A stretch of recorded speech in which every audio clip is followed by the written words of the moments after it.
Hello, it's Wednesday, September 20th, 2017. You are listening to Inception Radio Network, voice of the fringe majority. This is Carol Carl with UFO Headline News. Planet Earth is wending its way toward that incredible equinox to take place on Friday, September 22nd. The time will be 20:02 UTC. At that exact special moment, the instant of the September equinox, the sun is at zenith, in other words, straight overhead as seen from Earth's equator. And that's the meaning of equinox. The September equinox sun crosses the sky's equator, going from north to south. Bruce McClure, who wrote this article, asks then, who will see the sun overhead at the moment of this year's equinox? If you were on the sun on September 22nd at 20:02 UTC, you'd see the hemisphere of Earth. And there's a chart you can check out later at ufoheadlinenews.com that shows you just that.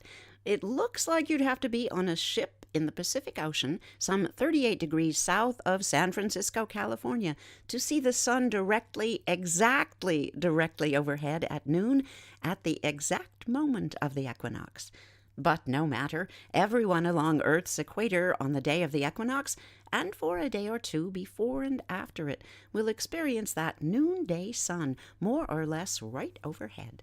Although the equinox happens at the same instant for everyone worldwide, the clock time for the equinox varies by your time zone, of course. In the United States, the local time for the September 22nd equinox will be 4:02 p.m. Eastern Daylight Time, and the rest you can check out later at ufoheadlinenews.com.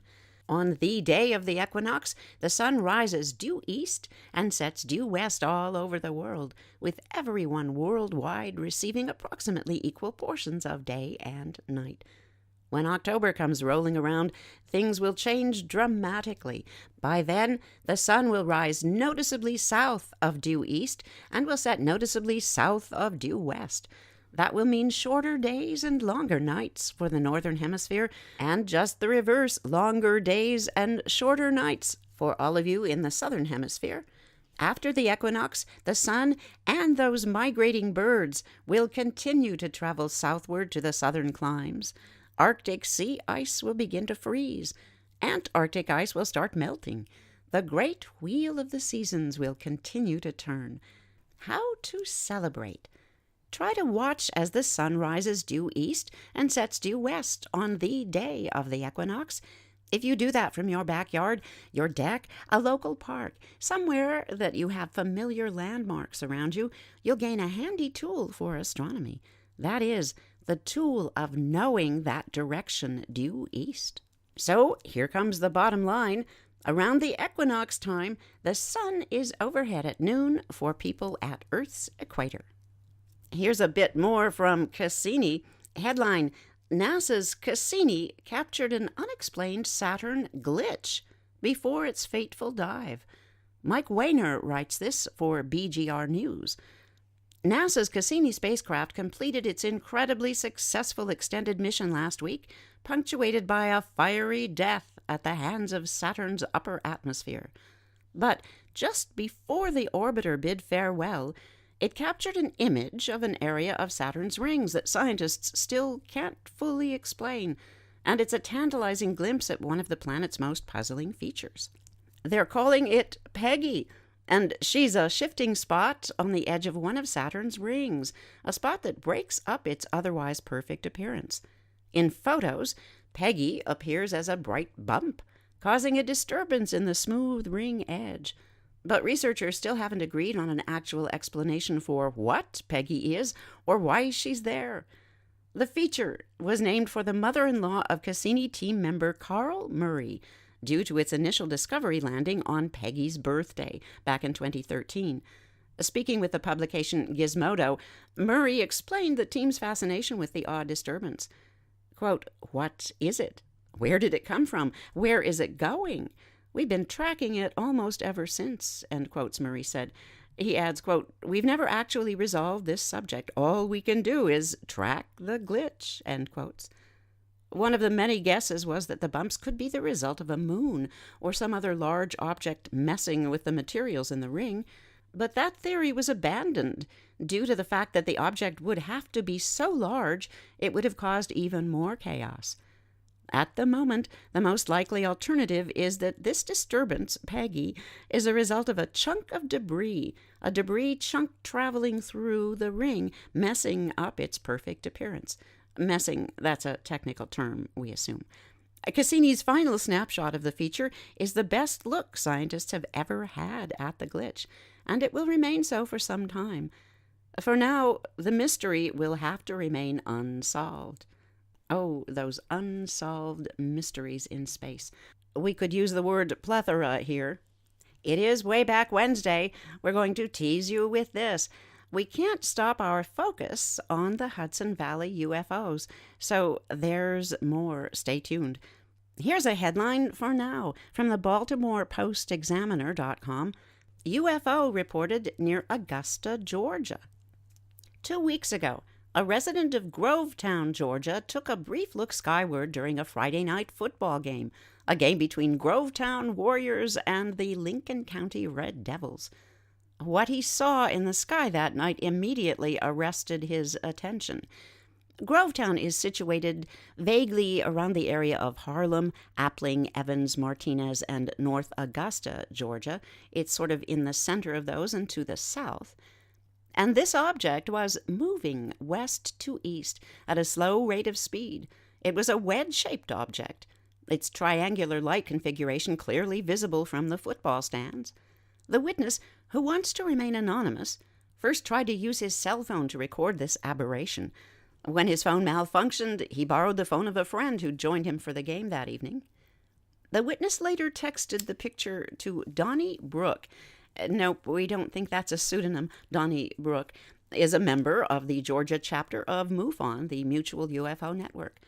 He said, quote, "I received the picture on September 1st about 10:30 p.m. The witness knows me personally, so he was aware of my association with MUFON," end quotes. Donnie Brooke said the witness told him over the phone that he had leaned back in his seat, looked skyward, saw a humongous object, and thought, "That doesn't look right," end quotes. After taking the picture and asking his friend to forward it for him, the witness ascertained that the UFO was moving eastward toward Fort Gordon Army Base. Brooke continues, quote, "As soon as I received the text, I phoned the witness. The image closely resembled a triangle-shaped object I saw about 8 months ago. I already knew the object I'd seen was heading toward Fort Gordon, so when he told me his story, that somewhat confirmed my own encounter," end quotes. That base, which is located just a few miles southwest of Augusta, Georgia, sits less than 9 miles away from Grovetown High School, where that football game apparently was being played. Donnie Brooke said it would be impossible to make a direct connection between the Grovetown sighting and the Army base, but he did note that Fort Gordon Army Base is home to the United States Army Cyber Center of Excellence. Maryland readers may recall that in 2013, Fort Gordon won out over Fort Meade in a bid to become the location of this futuristic United States Army Cyber Command. As the Cyber Command Center, Fort Gordon hosts intelligence personnel from all service branches, as well as civilians from the National Security Agency. Enter a Mr. Haynes. He's the Grovetown Department of Public Safety official. He told the Baltimore Post-Examiner that he could find, quote, "nothing in the system," end quotes, related to calls about strange lights in the sky around that night of September 1st, 2017. Likewise, a quick search of reported sightings in Georgia to the National UFO Reporting Center, Newfork, yielded nothing from the night of September 1st. However, another witness reported seeing a diamond-shaped object in the sky over nearby Lindale in Georgia just 2 days later. Paul Jones, chief investigator for the Georgia chapter of MUFON, told the Baltimore Post-Examiner he's not surprised to hear of a possible sighting in Grovetown. He said, quote, "The Augusta area is chock full of interesting cases," end quotes. Donnie Brooke said it's not unusual for people to see strange objects in the sky and then fail to report them to local authorities or to any UFO agency. He said, quote, "These things are seen all the time, but a lot of people don't want to report them because they're scared of what others will think. My acquaintance said he was certain of what he witnessed but he just doesn't want his name in the press, end quotes. Georgia MUFON director Ralph O. Howard said he hopes the witnesses, and he's told there may be several, will eventually step forward. He says, quote, "The picture that Donnie Brooke has is compelling. We're still hoping the witness who provided the picture logs into our site and files an official report. Without having that information, we can't launch an investigation to try to establish that the actual event is what the witness believes he saw," end quotes. The witness told Brooke he could not say how fast the object was going, but it was definitely, quote, "moving slow," end quotes. When asked if it was possible that the witness saw a B-52 stealth bomber, Brooke said he didn't believe that was the case. He said, quote, "There was absolutely no sound associated with this object. And once a stealth bomber passes overhead, it makes a whole lot of noise," end quotes, Brooke said, adding, quote, "It doesn't appear any other unusual phenomena was connected with this particular event," end quotes. And Donnie Brooke urges anyone else in the Grovetown, Augusta, Georgia area who saw this object that the witness reported that night to get in touch with the Georgia chapter of MUFON. There'll be a link later at ufoheadlinenews.com. I guess it's a spin on the "if you see something, say something" meme. Speaking of memes, we're right back in the Hudson Valley, the flap that just doesn't stop. Here's a sighting from Clinton Corners, New York. It's MUFON case 86780. The date of the sighting is 9/18/2017. It was reported the next day. Here's the summary. Saw a flat hexagon shape with an orange glow. Here's what our witness says regarding sighting specifics. The viewing distance, 501 feet to 1 mile. The altitude was 500 feet or less. Sighting duration, 3 minutes. Object features, unknown. Object flight path, stationary. And this object was shaped other. Here's what was going on weather-wise. The maximum temperature was 79 degrees Fahrenheit, 26 degrees Celsius. Minimum, 61 degrees Fahrenheit, 16 degrees Celsius. The visibility factors were interesting. Maximum, 10 miles, 16 kilometers. Mean visibility dropping down to 7 miles, 11 kilometers. And the minimum, 1 mile, 1 kilometer. It's noted the weather conditions were nothing abnormal. Here's the account, first person in the raw, unedited words of the witness. I was coming home, taking my normal route from work, the Salt Point Turnpike in Stanfordsville in Dutchess County, which is in the mid-Hudson Valley. It was approximately 21:45 to 21:50. I was near the intersection of Market Lane, which is on a curve in the roadway. I noticed a sort of orange glow in the sky, maybe 30 degrees above the horizon in the southeast. I couldn't be sure whether it was a planet or a plane, but as I rounded the corner and moved toward it, I could see it was neither, as it appeared to be moving toward me as I moved toward it. It appeared to be hovering, but it was hard to tell its movements, other than it looked larger as I got closer. By this time I was on a straightaway, and because of numerous deer in the area, I slowed down, so I was able to keep an eye on the object as I traveled this road. I took notice of the fact that it appeared to be a glowing, flattish hexagon shape that looked to be, for lack of a better description, on fire, and it was quite large. I was able to keep it in sight until I hit a tree line and could no longer see it. As I cleared the tree line, possibly no more than 5 to 10 seconds later, I looked to where this object should have been and could not find it. I slowed and scanned the whole area in every direction, and there was nothing to be found. It seemed to have vanished completely. I have had previous sightings of unexplained craft before, and I guess I live in an area that is prone to unexplained craft being spotted, the mid-Hudson Valley. I've always been more curious than afraid, and I felt that way when I saw this craft. No fear, just curiosity. Curiosity, which is what takes us back time and time again to the Hudson Valley UFO sightings. So here we go. It's Way Back Wednesday. Leave it to the man in the high castle from his very secured, very undisclosed location. He's done it again. It's a nugget found in the work of author and historian and researcher Richard Dolan, specifically His book, UFOs and the National Security State, A Chronology of a Cover-Up. It was published in 2002 with an intro by none other than Jacques Vallée. This event you are about to hear occurred in the month of October in the year 1988. Let's read. In the middle of October 1988, an interesting multiple witness sighting took place in the Hudson Valley. This was in Candlewood Lake in western Connecticut, a region with a history of UFO sightings during the 1980s. According to one witness, around 6 p.m. he was driving home from work and saw what looked like a low-flying aircraft pass over trees to his left. He heard no sound and saw no crash, and so remained unconcerned. After making a turn, he noticed 4 cars stopped with no lights on, mostly on the side of the road.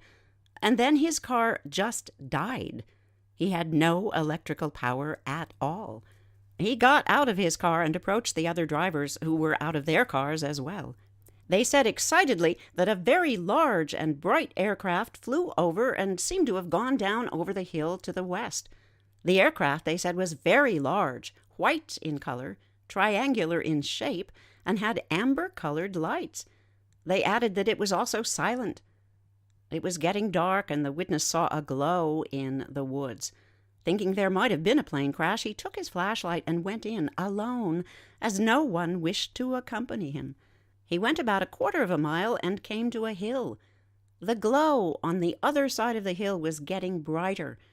As he reached the top, he saw a lighted object through the trees. He climbed down and came to a clearing. To his shock, he saw what looked like a dark triangle hovering in the trees. The object, he later emphasized, was not above the trees, but in them, like a ghost, he said. And he continued, quote, "I mean, an object that size should have broken tree branches, and its engines should have been blowing the trees around, but there was nothing, just silence," end quotes. He moved closer and heard a noise coming from this object. He then saw a figure wearing some kind of suit approaching the object. The witness hid behind a bush and watched, quote, "the man, or whatever it was," end quotes, get into the object and look in his direction. The witness heard thoughts in his head saying he should not come closer. He was, quote, "more than willing to obey," end quotes. The figure raised his hand and vanished in a flash of red light. Quote, "The object itself then vanished like someone had just turned it off," end quotes. He ran back to the road and saw only one motorist remained. He decided not to discuss his experience, but he did, however, later discuss the case with UFO researcher and author Philip Imbrogno. That's a key name here, gentle listeners, because Philip J. Imbrogno is the fellow who wrote this next part of Way Back Wednesday. We'll go back 3 years now to 1985, a close encounter on Interstate 84, Connecticut, right at the edge of the Hudson Valley. In the past, the state of Connecticut has always been an area of few UFO reports, but since 1985, the counties of Fairfield and Litchfield and Hartford has seen dramatic rise in the number of UFO reports. And the UFO described here is a semicircle or a boomerang with multicolored lights. Even more incredible, the size of this UFO has been reported to be the length of a football field. Mr. Imbrogno believes that the Connecticut sightings are without a doubt the Hudson Valley UFO sightings, described in a book he wrote called Night Siege, The Hudson Valley UFO Sightings. That was published in 1987. For some reason unknown to the researcher who wrote this, Mr. Philip J. Imbrogno, the giant boomerang UFO has shifted its activities from New York to nearby Connecticut. In 1985, in May 26th to be exact, around Interstate 84, at one of the most heavily traveled highways in the Northeast. Here's what happened. Between 9:30 and 10:15 p.m., more than 200 people phoned local and state police to report a huge object with bright lights flying low over the highway near the towns of Newtown and Southbury in Connecticut. Those witnesses that called state police in Southbury were told that it was nothing more than a group of ultralight aircraft from Candlewood Airport, flying in close formation and hanging colored lanterns from the bottom of the plane. The police also told witnesses that this aircraft was painted black so that all that could be seen was those lights. Many of the witnesses to the phenomenon found it very hard to believe this official explanation. One of those witnesses to the UFO was Mrs. Betty Prue of Middlebury. She said the object hovered over her house without a sound for over 2 minutes. There was no doubt in her mind that what she was looking at was one solid object. When Mr. Prue heard about the explanation, he could not accept it, since he was in the Air Division of the Navy. Quote, "It was one craft, and like no aircraft that I have ever seen in my life," end quotes. Another witness was Mr. Randy Edding, a commercial airline pilot with over 30 years of experience. Mr. Edding said the idea of the ultralight theory, quote, "is the prattling of idiots," end quotes. Mr. Edding observed the lights from his home in Newtown, Connecticut, about 9:45 p.m. He said there were at least 8 lights of different colors, flying very close together and without a sound. As the object passed his home, he observed it in a pair of 7 by 35 binoculars. Mr. Edding said the UFO was one object, and he saw some type of heat waves coming from the object, which distorted the area around the lights. Mr. Randy Edding watched the object with neighbors and his son for over 10 minutes as it slowly drifted to the northwest. All the witnesses agree that the UFO was one solid object, and it was round in appearance.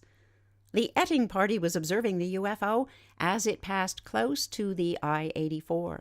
At this time, over a dozen cars had pulled over to view the UFO as it passed overhead. And except for the fact that there is a name that is used as a witness name in this event, we're pretty much thinking this is the event we opened way back Wednesday with, this sighting that was told to Philip J. Imbrogno. And this witness is named Charlie Tupperman. He described what happened that night. Quote, "It was about 9:30 or so, and I was driving east on the 84 around the Southbury area when I noticed these lights ahead of me. They were low. It looked like a 747 was going to land on the highway. This thing had about 10 lights in kind of a half circle. The lights were yellow, green, blue, white, and red. This thing was going very slow, moving from the east to the west. All of a sudden, everyone on both sides of the road began slamming on their brakes and pulling over to the side. This was a dangerous thing to do, since there were several trucks apparently trying to do the same thing. I pulled over and watched this thing pass directly over the westbound lanes. I saw a dark mass behind the lights. There was no sound. I saw the lights of a state trooper just ahead of me, and I figured he was called out to see what was going on. And then all of a sudden this thing gets real bright. I mean, all the lights just got 10 times brighter for about 10 seconds or so, and then they faded to where they were before. And that's about as bright as a plane wing lights. That really scared me. I wanted to get going because I thought this was some type of invasion or something. I just wanted to get home. Plus, I was afraid of some trucker plowing into my car. I then watched this object head west and lost sight of it. I turned on the radio for news, but didn't hear anything about UFOs on any of the local stations," end quotes. This UFO was so bright and so large that it seemed to be only a matter of time before someone would come forward with a photograph. To the surprise of our writer, he was contacted by a person of high standing in the Southbury area who took a picture of the object as it moved very slowly over the I-84 about 9:30 p.m. This photographer wishes to also remain anonymous since his position is very sensitive. He's described as a very highly trained college-educated man who fears that the publicity surrounding the photograph could hurt his career. He gave full rights to the photograph and his sighting account to Philip J. Imbrogno, providing they don't use his real name. The camera used was a 35mm with a 50mm lens at 1.8. Film type Kodacolor ASA 400. The exposure was 1/60th of a second or 1/125th. He wasn't sure of the setting, but he feels it was the 1/60th of a second. The object then moved toward the east without a sound.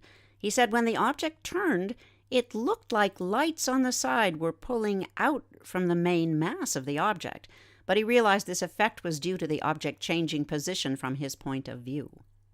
Several photo analysis experts have looked at this photograph. The study shows it's without a doubt an object hanging in the sky above the ground. At some point, the author of this story, Philip J. Ambronio, made contact with Bradley International Airport in Connecticut to find out if they had any information about those sightings. He was informed by air traffic control that no formations, no large aircraft, were ever tracked on radar at that location at that time. Thank you again, Man in the High Castle, for this nugget of a story. Right now, the mystery is, where does the time go? We've got to go because that's a wrap. Thank you for listening to Inception Radio Network.